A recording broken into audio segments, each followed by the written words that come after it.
therefore make a start. So welcome, thank you for joining us for this session. Before we get going, just to confirm that the session is going to be recorded. So if you don't want to be on the recording, please do turn off your video and please keep mute for the whole session if you can. For this session, we've got researchers from the Centre for Society and Mental Health's Early Career Researcher Network, who we're delighted to have giving a brief insight into their research today. So each of them has just 3 minutes to present their work, followed by a couple of minutes for questions, feedback and reflections. So as with the other sessions, in this session, we welcome you to share questions, thoughts and insights via the Mentimeter. And you can access this on your phones, laptops or tablets. And the link and unique code will be posted into the chat now. So please do log into that, and we'll publish a new slide every time we have a new person speaking for you to add your comments. And we'll share a couple of these after each presentation. We recognise the pace is going to be very fast this afternoon to keep us all on our toes.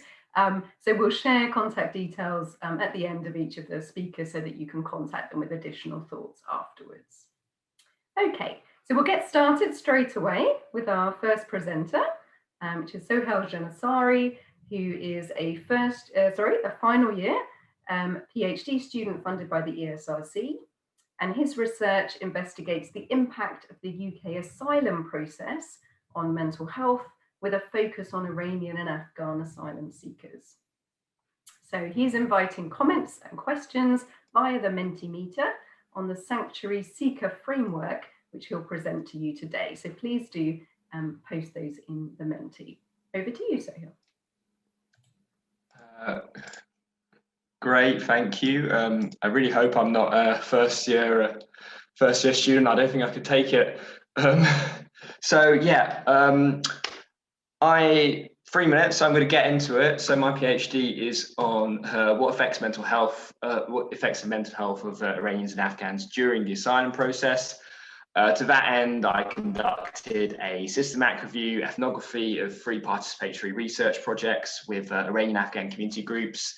I carried out walking and sedentary interviews with 38 Iranians and Afghans who sought asylum, also with mental health and legal practitioners, also with members of the diaspora community. I'm going to talk to you about one of the key findings in the context of changes to the asylum process proposed by Home Secretary Priti Patel, who you can see in the image.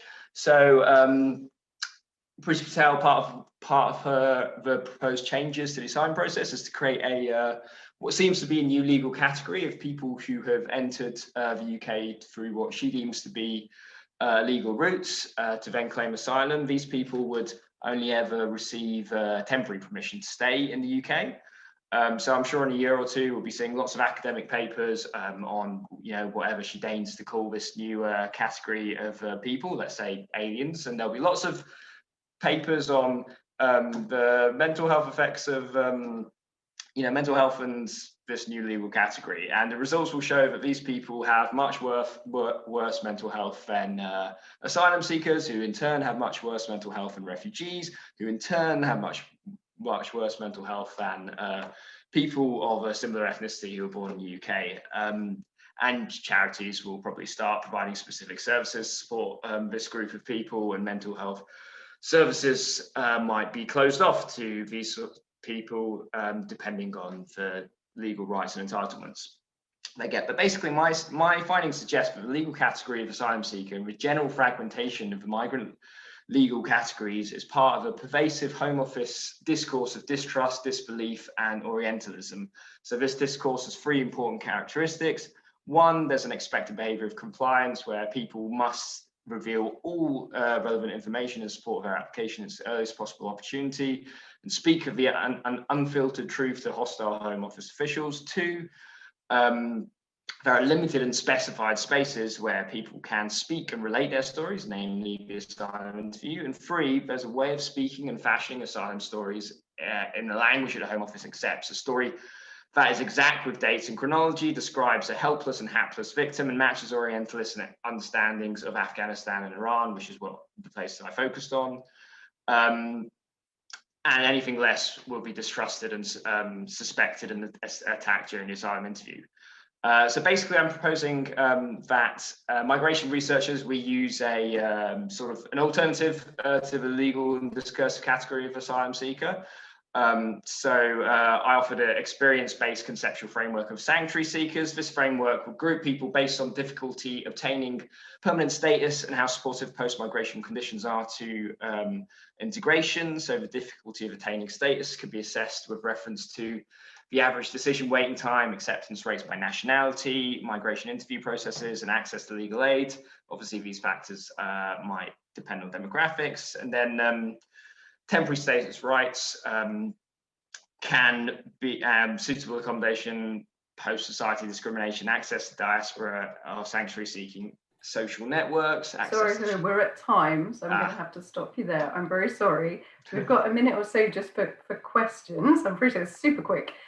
So we have one question, which is the impact on mental health different between people from asylum seekers and EU citizens under the new scheme in the UK?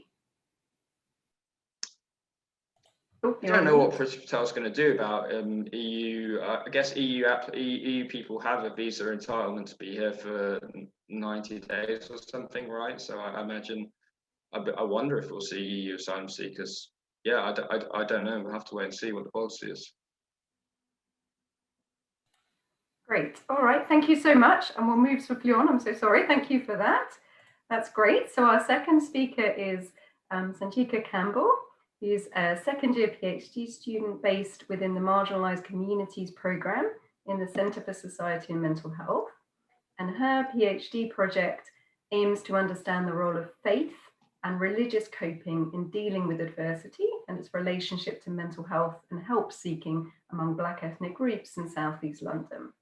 So while Sanjika's talking, it would be great if you could provide some words in the Menti on the question, what comes to mind when you think of faith and mental health? Over to you, Sanjika, or your pre-record. Hi, I'm Sanchika, and this project is part of the Marginalised Communities Programme at the Centre. Did you know that around 90% of our world's population is involved in some sort of spiritual or religious practice? We know that faith is an important part of life for many of us from Black and ethnic minority backgrounds. So faith can be defined as the belief in God and the doctrines of a religion. Members of faith communities often turn to God, to religious advisors, and to faith networks for support. This can include emotional and practical support from Black majority churches. A question: have you ever been asked by a healthcare professional if you hold religious beliefs? And if so, what your faith means to you and how you are coping with difficulties in your life? So we're increasingly recognizing that religion is an important social determinant of health, yet it is often neglected by and misunderstood in mental health services. So the overall purpose of my PhD is to understand the role of faith and religious coping in dealing with adversity and its relationship to mental health and help seeking among Black ethnic groups in South East London. So I will do this by working with community members, speaking to church leaders and church members, and analysing local community health data. I have another question for you to think about. How often have Black communities been invited to have a say in what their local healthcare services should consider and include? So using a participatory research approach, my project aims to bring the voice of peer researchers from the community to inspire change in how healthcare providers consider and include religious beliefs in healthcare services. So 3 incredible peer researchers, identifying as Christian, from Black ethnic backgrounds, and some with lived experience of mental health, are guiding key questions in this project and will co-produce key messages based on interpretations of the project's findings. So in line with the Centre's ethos and challenging traditional research, the project emphasizes involvement or research with people rather than on, to to generate knowledge with members from Black communities who historically have little, if any, say in the services they receive. And so we hope to build reciprocal and meaningful relationships with communities engaged through this project. Thank you. Great, thank you, Sanchika. So we'll just take a look, hopefully, at the word cloud, just to see if that's all right to share. Great, so looking at what words come to mind when you think of faith and mental health. So quite a lot of different things coming out there. I don't know if Sanjika's on the call, but if not, I will have a look through. So a lot of things, the community and support coming through very strongly. Some things around understanding, reciprocal mistrust, which is very interesting. Things around coping, yeah, support and community really emphasized again there in the chat. So lots of different things coming up. So stigma, I think, yeah, also coming out, and hope, which are really key. So thank you for adding those. Great. So we'll move on now to our third speaker in this quick fire round. So our next speaker is Dr. Camilla Royal, who completed her PhD in 2018. She's interested in the way in which contact with nature is sometimes prescribed as a solution to mental ill health, and the implications this has for how we think about nature, agency, and citizenship. So today she is posing the question, do we need to reconnect with nature? And while she's talking, please do go to the Menti again, as she's keen to develop a word cloud with you providing some comments about your experiences of nature and how this has helped you during the pandemic and lockdown. So over to you. Thanks, Helen. So my PhD was in environmental geography from the geography department here at King's. So my background kind of maybe influences how I see this. But this is a subject I've been thinking about since finishing my PhD. The idea that encounters with nature are good for mental health, sometimes referred to broadly as ecotherapy. So there's been a wide discussion of this during lockdown, when there's been much talk about mental health and green spaces, as well as a more general discussion about whether nature is returning to urban areas. So I thought it would be interesting to put something in the Mentimeter asking whether nature has helped you during lockdown. But even before the pandemic, there was a lot of interest in this. So various organisations, including Natural England, Mind, the mental health charity, and a government-supported body called the Green Care Coalition, were already talking about this topic.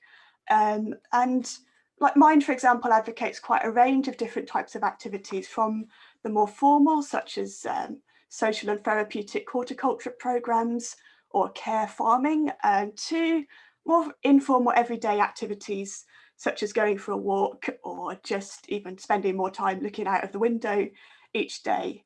There have been some best-selling books about this. Sue Stewart-Smith's The Well Garden Mind, for example, which came out last year, and some of you would have seen her speak as well. So there is evidence that spending time doing these kind of activities can improve people's mental health. And yeah, of course, it's difficult to be too critical of something that does seem to help. But I think there's also a lack of research that critically addresses this kind of assumption that we need to reconnect with nature. There are several immediate critiques that come to mind. How accessible is it? We know not everyone has a garden, not everyone can have a pet, not everyone has that much access to green space.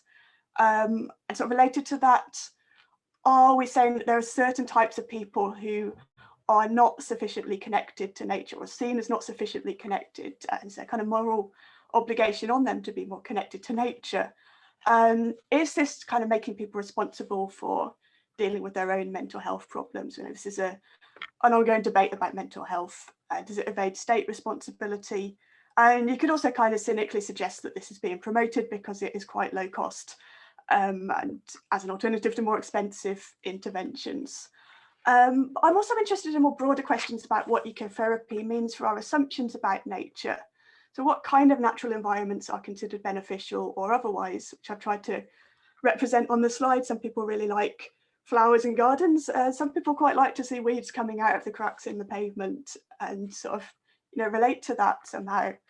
And coming from a geography background, I guess I find the whole call to reconnect with nature a little bit strange to start off with, because we've always argued that there isn't such a thing as nature as a kind of fixed and stable realm that's separate from human society. Humans are part of nature to start off with. So I think I'm probably running out of time, but I think I also think they should be contextualized, and we should understand how they fit with society's relationship to nature more broadly, because we have a government that is building coal-fired power stations and is not living up to its commitments around climate change. We talked about natural disasters at the very start of this conference a little bit. So, and at the same time, they're telling us to reconnect with nature. So I think it should be contextualized in that. So these are my... I'm going to stop you there, Camilla. I think that's a perfect way to end, if you don't mind. So we'll just have a look, if it's possible, at the word cloud. So hopefully people have put some words up for us. Let's see if we can have a look at that. Oh, some lovely words. I don't know if you want to comment on those at all, Camilla. Just try to screen share. Yeah, I think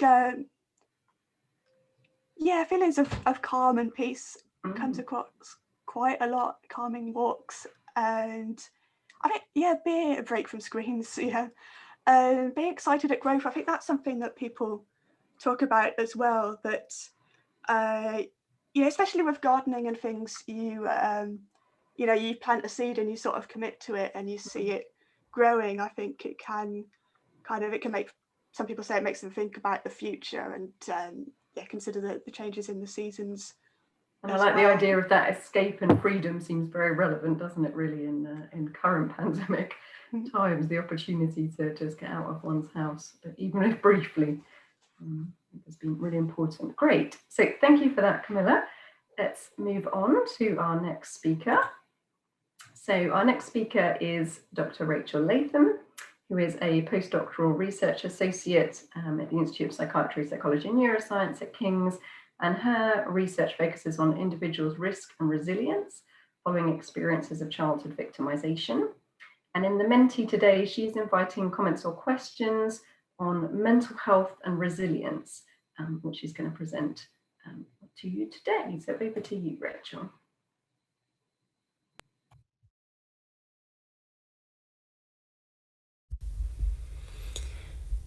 It's estimated that 1.6 million people lose their life to violence worldwide each year, while many, many more suffer from injuries, physical and mental health problems as a consequence. When violence is experienced in childhood and in adolescence, which are critical times for development, these impacts are especially pronounced. Violence comes in many forms. It can be experienced personally through interactions with peers, with partners, family members and others. And this might include experiences such as violence at home, being bullied, maltreated, or perhaps being the victim of a crime. And we know already from existing research that the more different types of violence that someone personally experiences, the greater the negative impact is on their mental health. But what we don't know so much about is the influence of the wider social context of violence in which these experiences might take place. What if someone not only personally experiences violence, but they also live in a neighbourhood where there are high levels of crime and disorder? Will their mental health suffer more? That's the focus of my upcoming research project, to see how violent experiences and living in violent neighbourhoods during adolescence combine to impact the development of mental health problems a few years later. To investigate this, I'll be making use of information that's been collected on over 2,000 children in the UK who have been followed from birth right up to the age of 18. And this includes responses to questionnaires and interviews, as well as police crime data for the areas where they live. Importantly, we know that not everybody who's exposed to violence develops mental health difficulties. So I'm also really interested to see whether having supportive relationships with family and friends, having a higher level of intelligence, or coming from a family with higher socioeconomic status helps protect against poor mental health. These three things were identified as possible protective factors during group discussions that I've recently had with young people who've lived experience of violence and mental health difficulties. I'm also really excited that 4 young people will be working with me on this project to help interpret the findings and to also co-author the research paper and a blog to help make sure that we have that all-important survivor perspective to the work. By understanding more about how experiences and contexts of violence during adolescence contribute to mental health problems, and whether there are factors that protect against this, I hope that we will be able to better help individuals to thrive at this really important period of their life. Great, thank you, Rachel. I'll invite Rachel to join us. Yes, perfect. Hi, Rachel. So can you tell us a little bit about the consequences perhaps for children and teenagers' mental health when they have been in foster care? Okay, great question. So obviously there are many reasons why children might come into foster care, children and adolescents come into foster care, but one quite common reason is that they've experienced abuse or in their home environments and it's not safe for them to be there. What we know about this group of people is that actually they do suffer more mental health problems compared to their peers who haven't been in foster care or haven't experienced those childhood maltreatment kind of issues. I guess there's some sort of question about whether those mental health problems are related to the child maltreatment per se, or whether it's connected with the experience itself of being in foster care, because that in and of itself, of course, is a very dramatic life change. Moving from your family home into a different family home encompasses all sorts of things. So there's some teasing out of those sorts of causal factors that would be needed there. But certainly children who grow up in foster care do unfortunately typically on average experience slightly more mental health issues than those who don't and come from much more stable home environments. As we know, not all of them will have problems. So I guess part of your research is also looking not specifically at foster care, but at kids who've experienced particular types of victimization and what is protecting some of those, which is really absolutely. There's plenty of children that, absolutely, who grow up in foster care who have very, very good mental health and who do very well. So it's really interesting to know what that difference is about and how that might come about. Brilliant. All right, thank you so much, Rachel. Good luck with the project, and we'll move on to our final speaker, who is Dr. Liming Li, who's a postdoctoral research associate, again in the centre, who's working on the Work, Welfare, Reform and Mental Health programme. The programme examines radical changes in work and employment in the UK and their mental health implications. She's going to share some of her work on maternal employment and children's mental health. And again, in the Menti, please do add questions, thoughts or comments. Over to you.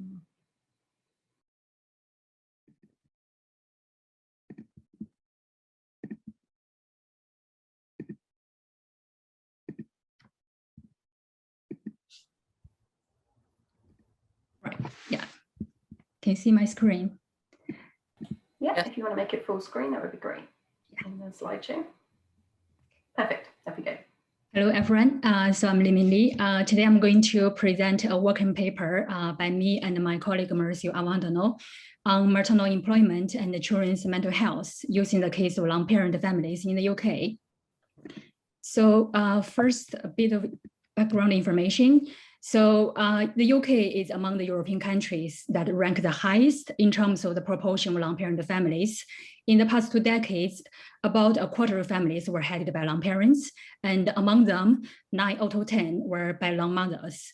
So given this context, it would be really useful to know whether maternal employment affects children's mental health or not, so that policymakers can do better decision making and mothers can better decide whether, when, and how much to work.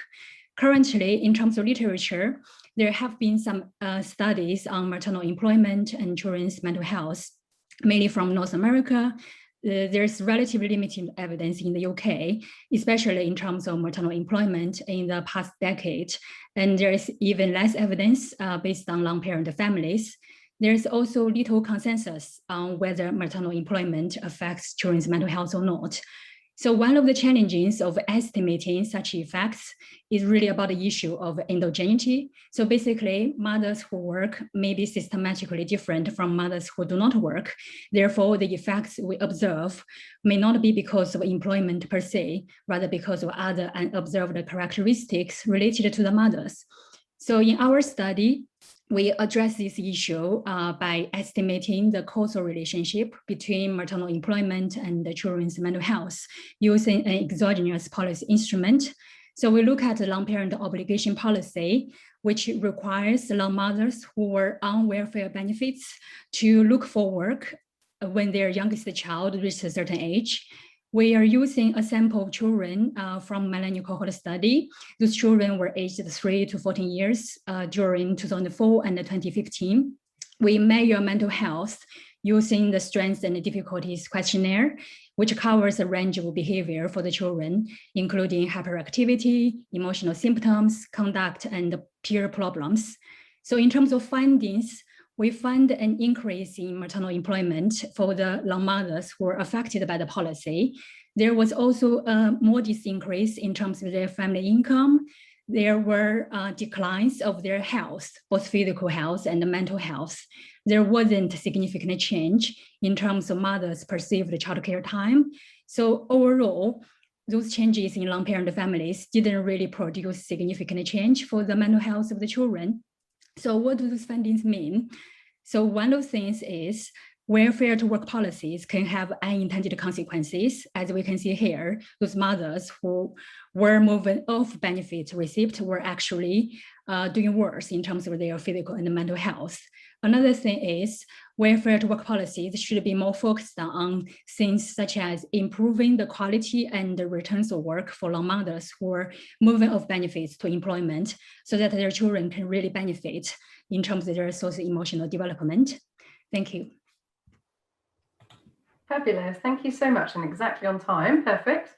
So we've just got a minute or so for questions. I don't know if we've got any coming through the Mentimeter, not yet, so do add them if you want. In the meantime, I just want to ask you, so you talked a bit about lone mothers who were being affected by the policy, having worse mental health outcomes after moving to work. Is this finding consistent with what people have found previously about lone mothers' mental health or working mothers overall, regardless of whether they're with or without partners? So in a way, yes. So in general, there has been very limited evidence using policy change to evaluate mothers' mental health outcomes or other outcomes. So that's the current literature. But there has been some evidence evaluating the associational relationship between employment and their mental health. And the evidence is a bit mixed based on the sample and also the methods, but a branch of literature does show that some of the mothers were doing worse in terms of their mental health. And part of the reasons is that those mothers usually end up in jobs that don't really pay well in terms of monetary returns, and also the idea of going to work, therefore have better income, have broader social networks and support, wasn't really the case for all of the mothers. So that's one of the findings in the literature. Okay, and just quickly to follow up on that, did you control for any variables linked to the mother's social support or other financial economic factors, or will you be in the analysis that you're doing? Yes, we've controlled a set of characteristics related to the mother and also the families. For example, because we're looking at vulnerable groups of mothers, we control, especially for family characteristics, what type of housing they have and what types of benefits they were on. So yeah, a range of indicators were controlled. Brilliant. All right, thank you so much, Li-Ming. So we better wrap up there. Just to say thank you so much to everyone for joining us, but particularly thank you to our fabulous early career researcher speakers, and hopefully we're putting up a slide so that you can contact them if you want to provide other thoughts or feedback, and do keep an eye out for their work as it begins to come out. So next up is our In Conversation session chaired by Claudia Hammond, and I'll hand back to Laura, who will give you further details about that. But thanks again to everyone. Thank you very much, Helen. What a wonderfully rich and diverse collection of research that's going on. So we wish them all every success. And here there are going to be some contact details that we're showing now. So do get in touch with any of the researchers if you've got perspectives or ideas or connections you'd like to make. That would be great. And we're going to